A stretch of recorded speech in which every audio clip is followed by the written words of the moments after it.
Hi guys, and welcome back to my channel. My name is Michelle, and here we talk all about photography and how to turn your passion for photography into a profitable career. And today is going to be a spicy one because I'm talking about two of the biggest common pricing mistakes I see photographers make and how we can fix them. So let's get into it. Okay, so two common mistakes I see photographers do when pricing themselves is one, they're pricing themselves based off their competition or neighbor. Two, they are pricing themselves using a outdated pricing template like 3 times markup or 4 times markup. Here is why these do not serve you well. One, we all have completely different financial needs to maintain our household, and so charging what your neighbor charges is probably not going to work for you. Number two, if you're doing a markup based off of just 3 times the value of the product or how much it charges you, there's a lot of factors that doesn't account for, such as, let's say, an album versus a canvas. An album takes a lot more design time and a lot more work and time on your part, and if you just charge that 3 times up, same as your canvas, you're going to dread people ordering albums. You're always going to want them to order the canvas, and so you don't want that. You don't want to be wishing for your client to order some products and not. Like, that's just, no. We don't want to go down that road. So here's a couple things of how to get you back on track. First, I have a whole in-depth video of how to price yourself. I'll put it in the cards above if you want to look into that. I'm just going to do kind of a snapshot or nutshell of the overall idea to hopefully get you a better understanding of what you need to be charging for yourself. So it all comes down to knowing your numbers. If you want a profitable career and not an expensive hobby, you have to know your numbers. So the first thing I want you to do is write down all your personal expenses, just your family's monthly expenses every month. And then what you're gonna, let's say that's $5,000, like rent, mortgage, utilities, subscriptions, gym memberships, all the things. I want you to write all those down. And then I want you to figure out what your responsibility is. Do you owe half? Are you the main breadwinner of the household? Do you only need a quarter? You need to figure out what's your portion of your personal income needed. So let's say it's $5,000 and your spouse does half, so you need to come up with $2,500 a month. Next, I want you to figure out your business expenses, what it takes to keep the lights on in your business.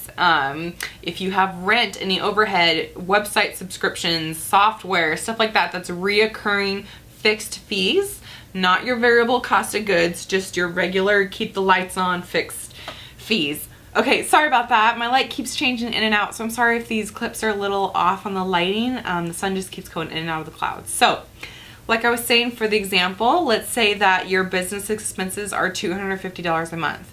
So I want you to figure out your total expenses for the year.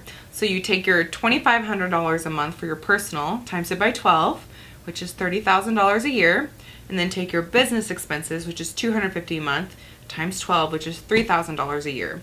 So total, you need to bring in $33,000 a year.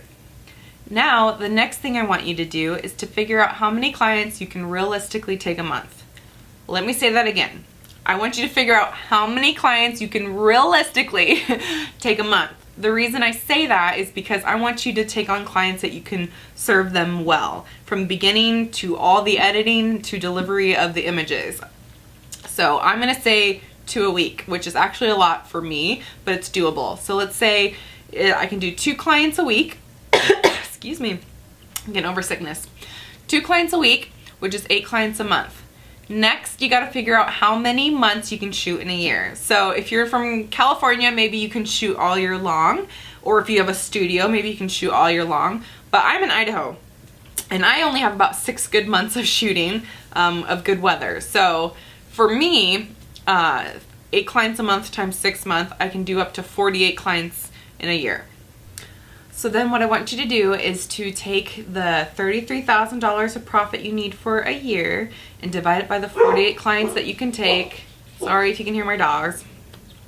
But then once you divide those, you'll get the average profit you need per client. So I think in this example, it's about $688 per client of profit. So Now, this profit doesn't include money that's going to go into taxes if you're a legitimate business, which you should be for taking money from people, and cost of goods, stuff like that if you do products. But I just wanted to give a general picture and idea of what you need to be charging in order to make a profit, because please stop charging $150 for every session and working to the bone to make money, to make ends meet, because girl, or guys, sorry, you're worth more than that. Like, you so are. And man, I just don't know how you could make that a living charging so low. Like, honestly, when you think about how much time you spend with each client, you're essentially making less than minimum wage probably. And girl, keep saying that, but man, we are working way too dang hard to work for less than minimum wage. So can I get an amen anywhere? So please do yourself a favor, know your numbers. It gives you so much power. Like, I know that if you are charging $150 to jump up to $650 or whatever, seems like a big jump.